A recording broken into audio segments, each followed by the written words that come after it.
नमस्कार, स्वागत है आपका जनता जंक्शन के विशेष कार्यक्रम अतीत में। और मैं हूं मोहित कुमार सिंह। इस कार्यक्रम में हम आज के दिन इतिहास में जो कुछ बड़ी घटना हुई रहती है या फिर किसी बड़े व्यक्तित्व का जन्म दिवस या पुण्यतिथि होता है तो उसके बारे में विस्तृत जानकारी देते हैं। इस कार्यक्रम में रोज आपके लिए कुछ नया होता है और इस बार भी हम दो नए कहानियों के साथ आपके सामने मौजूद हैं। सबसे पहला है खजुआ की लड़ाई। खजुआ की लड़ाई बंगाल तथा बिहार के सूबेदार रहे शाह शुजा और औरंगजेब के बीच आज ही के दिन लड़ा गया था। इस लड़ाई के कारण क्या थे और इसका परिणाम क्या हुआ, इसके बारे में आगे आपको बताएंगे। दूसरी कहानी उस महापुरुष की है जिन्होंने आज से सैकड़ों साल पहले ही विदेशी धरती पर योग का ध्वज लहरा दिया था।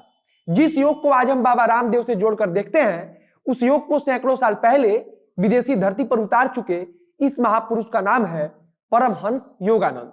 आज उनका जन्म दिवस है तो हमने सोचा कि उनकी कहानी को आपसे साझा की जाए। तो शुरुआत करते हैं खजुआ की लड़ाई से। खजुआ की लड़ाई को समझने के लिए हमें सबसे पहले मुगल बादशाह रहे शाहजहां के आखिरी दिनों में जाना पड़ेगा। सितंबर 1657 के आसपास शाहजहां गंभीर रूप से बीमार हो गए। उस समय मुगल सल्तनत की राजधानी दिल्ली हुआ करती थी। शाहजहां को ऐसा आभास होने लगा कि शायद अब वह ज्यादा दिन तक जीवित नहीं रह पाएंगे और ऐसी स्थिति में उन्हें लगा कि मुगल सल्तनत को संभालने के लिए अपने वारिस का ऐलान कर देना चाहिए। शाहजहां ने अपने बड़े पुत्र दारा शिकोह को अपना उत्तराधिकारी घोषित कर दिया। अच्छा, एक चीज और कि जब शाहजहां गंभीर रूप से बीमार पड़ गए तो इस बात को छुपाया जाने लगा। छुपाने का कारण बताया जाता है कि अगर ऐसा ना किया जाता तो सल्तनत में विद्रोह हो सकती थी, क्योंकि हम अक्सर सुनते रहे हैं कि जब राजा मरता है तो उसके उत्तराधिकारी को लेकर परिवार से कई लोग खड़े हो जाते हैं और फिर विद्रोह जैसी स्थिति पैदा हो जाती है।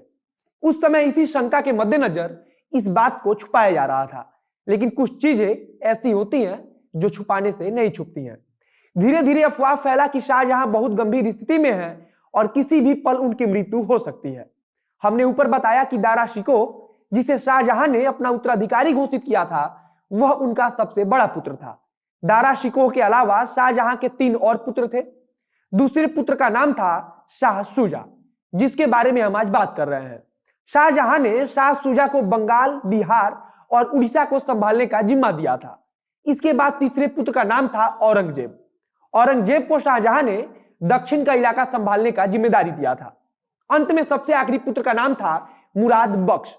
मुराद बख्श उस समय गुजरात संभाल रहा था। अच्छा, सारे बेटों को अलग अलग इलाकों में भेजने के पीछे भी शाहजहां की एक रणनीति थी। दरअसल जब चारों बेटे बड़े हुए, उनका आपस में टकराव होने लगा था, जिससे बचने के लिए शाहजहां ने यह तरकीब निकाला था। औरंगजेब ने दक्षिण के इलाके में मुगल साम्राज्य को बहुत ज्यादा बढ़ा दिया था। वह लगातार कई सारी लड़ाइयों को लड़ चुका था। कई लड़ाइयों में उसे जीत मिली थी तो कई में हार का सामना भी करना पड़ा था, लेकिन रणनीति और युद्ध नीति के हिसाब से उसे लगता था कि मुगल सल्तनत की गद्दी उसे ही मिलनी चाहिए। शाह शुजा जो बंगाल में था, उसे लग रहा था कि मुगल सल्तनत की गद्दी उसे मिलनी चाहिए और गुजरात में बैठा मुराद बख्श खुद के लिए सपने देख रहा था। अचानक से अफवाह इन तीनों बेटे के पास पहुंची। इन्हें सूचना मिली कि शाहजहां या तो मर चुके हैं या फिर मरने ही वाले हैं। उन्हें बताया गया कि दारा शिकोह को शाहजहां ने अपना उत्तराधिकारी बना दिया है। औरंगजेब, शाह शुजा और मुराद बख्श तीनों दारा शिकोह को इस लायक नहीं मानते थे कि वह राजगद्दी संभाल पाएगा। दारा शिकोह के बारे में कहा जाता है कि उसके पास वाकई में रणनीति, युद्ध नीति का कोई खासा ज्ञान नहीं था। दारा शिकोह के बारे में बताया जाता है कि वह सूफी संतों के साथ अपना दिन बिताता था। उसका धर्म कर्म में ज्यादा मन लगता था, लेकिन इसके बावजूद शाहजहां ने उसे अपना उत्तराधिकारी घोषित कर दिया था।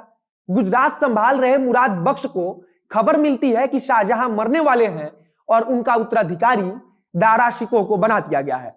मुराद बख्श ने यह सुनकर बिना समय गंवाए खुद को अहमदाबाद में मुगल सल्तनत का बादशाह घोषित कर दिया।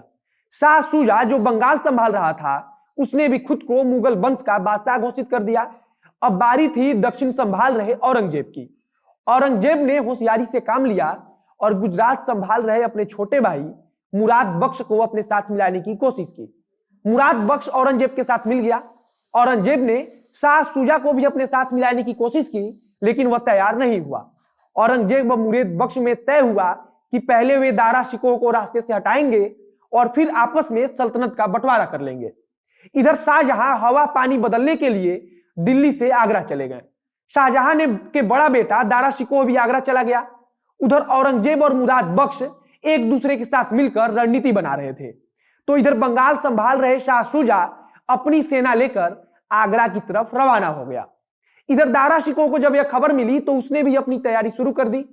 उधर शाह शुजा की सेना बनारस के पास स्थित बहादुरपुर पहुंच गई। दारा शिकोह चूंकि उत्तराधिकारी घोषित हो चुका था तो उसके साथ मुगल सल्तनत की शाही सेना भी थी। बहादुरपुर में शाह शुजा और दारा शिकोह की सेना के बीच युद्ध हुआ, जिसमें शाह शुजा को हार मिली, जिसके बाद वह वापस बंगाल लौट जाता है और फिर से तैयारी शुरू कर देता है। वहीं इस बीच औरंगजेब और दारा शिकोह में युद्ध होता है, जिसमें वह हार जाता है। हारने के बाद दारा शिकोह दिल्ली भाग जाता है। वहां जाकर वह युद्ध की तैयारी करने लगा। इसी युद्ध के बाद आगरा किले में मौजूद शाहजहां को औरंगजेब ने बंदी बना लिया था। उन्हें इसी किले में नजरबंद कर दिया जाता है। अब औरंगजेब और उसके भाई मुराद बख्श अपनी अपनी सेना को लेकर दिल्ली की तरफ रवाना होते हैं।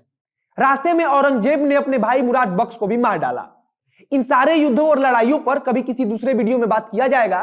फिलहाल जब औरंगजेब अपने भाई को मारकर आगे दिल्ली की तरफ बढ़ रहा होता है तो उसे खबर मिलती है कि शाह शुजा बंगाल से दिल्ली आ रहा है। उसने दारा शिकोह से पहले शाह शुजा को निपटाने का मन बना लिया और अपनी सेना लेकर उससे लड़ने निकल पड़ा। 5 जनवरी 1959 को इलाहाबाद, जिसका अब नाम प्रयागराज है, उसके पास खजुहा नामक स्थान पर यह युद्ध लड़ा गया। इसी को हम खजुहा का युद्ध कहते हैं। औरंगजेब और उसके भाई शाह शुजा के बीच भीषण युद्ध हुआ, जिसमें शाह शुजा को एक बार फिर से हार का सामना करना पड़ा। बताया जाता है कि इस युद्ध में औरंगजेब के पास 90,000 सैनिक थे, तो वहीं शाह शुजा के पास मात्र 25,000। शाह शुजा की तरफ से लगभग 9,000 लोग मारे जाते हैं, तो वहीं औरंगजेब के लगभग 11,000 सैनिक मारे जाते हैं। शाह शुजा एक बार फिर वहां से बंगाल भाग निकलता है। औरंगजेब ने इस युद्ध को जीतने के बाद बंगाल का सूबेदार 1663 में मीर जुमला द्वितीय को बना देता है। इस युद्ध के बाद शाह शुजा जंगल जंगल भटकने को मजबूर हो गया था। बताया जाता है कि उसने अपनी जिंदगी का आखिरी समय बर्मा में बिताया था। तो यह कहानी थी खजुआ युद्ध की, जो सिर्फ और सिर्फ राज सिंहासन हासिल करने के लिए किया गया था। इसके बाद औरंगजेब का दारा शिकोह से युद्ध होता है, जिसमें दारा शिकोह हार जाता है। उसके बाद उसे मौत के घाट उतार दिया जाता है।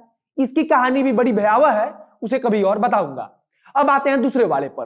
परमहंस योगानंद वह नाम है जिसने सबसे पहले योगा को विदेशी धरती पर उतारा था।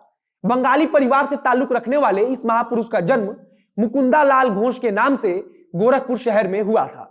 5 जनवरी 1893 को जन्म लेने वाले मुकुंदा लाल घोष का 1910 में स्वामी युक्तेश्वर गिरी से मुलाकात हुई। इसके बाद से मुकुंदा लाल घोष अध्यात्म की रास्ते पर निकल पड़े। 1914 में गुरु युक्तेश्वर गिरी ने उन्हें संन्यास की दीक्षा दी, जिसके बाद से वे योगानंद बन गए। 1917 में उन्होंने बंगाल के अंदर एक विद्यालय खोला, जहां आधुनिक शिक्षा के साथ साथ योगा और मेडिटेशन की पढ़ाई होती थी। 1 साल तक विद्यालय वहां चला, उसके बाद उसे रांची शिफ्ट कर दिया गया। इसके पहले 1916 में एक ब्रह्मचार्य विद्यालय का स्थापना रांची में किया गया था। परमहंस योगानंद इसी विद्यालय में रहने लगे थे। एक दिन उन्हें महसूस हुआ कि उन्हें किसी दिव्य दृष्टि से बुलावा आया है। बताया जाता है कि उन्हें आभास हुआ कि उन्हें अपने गुरुओं के भविष्यवाणी को पूरा करना होगा, उन्हें विदेशी धरती पर योग को पहुंचाना होगा। बताया जाता है कि इसके बाद वे 1920 में अमेरिका चले गए और वहां जाकर उन्होंने सेल्फ रियलाइजेशन फेलोशिप के नाम से एक संस्था शुरू की। इसके जरिए उन्होंने योग की शिक्षा को आगे बढ़ाया। बहुत ही जल्द इंस्टीट्यूट बहुत प्रसिद्ध हो गया और इसमें उस समय के बड़े बड़े लोग शामिल हो गए। योगानंद को पहला ऐसा साधु कहा जाता है जिन्होंने योगा की पद्धति को यूरोप के देशों में पहुंचाया था। 1920 से लेकर 1952 तक उनका अधिकतर समय अमेरिका में ही बीता। 1935 में योगानंद एक बार भारत वापस आए। यहां उन्होंने गांधी जी से भी मुलाकात की थी। उस समय गांधी जी खुद उनसे काफी प्रभावित थे।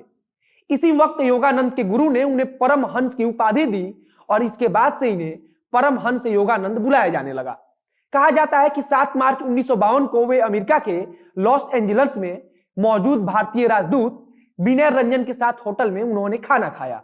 इसके बाद उन्होंने एक भाषण दिया जो विश्व के एकता पर आधारित था। भाषण के अंत में भारत का गुणगान करते हुए कुछ कविता पढ़ा था और फिर वे आसमान की तरफ ऊपर देखते रहे और शरीर फर्श पर गिर गया। लोगों ने इसे महासमाधि कहा तो यह कहानी थी उस सन्यासी की जिन्होंने सैकड़ों वर्ष पहले ही योग को विदेशी धरती पर पहुंचा दिया था। आज उनके जन्म दिवस पर हम उन्हें नमन करते हैं। आज के वीडियो में बस इतना ही। वीडियो अच्छा लगा हो तो शेयर कीजिए, फेसबुक पर देख रहे हैं तो पेज को लाइक कीजिए, यूट्यूब पर देख रहे हैं तो चैनल को सब्सक्राइब कीजिए। मिलते हैं फिर बहुत जल्द अगले वीडियो में। कैमरे के पीछे खड़े हैं अंबुजानंद और मैं मोहित कुमार सिंह। धन्यवाद।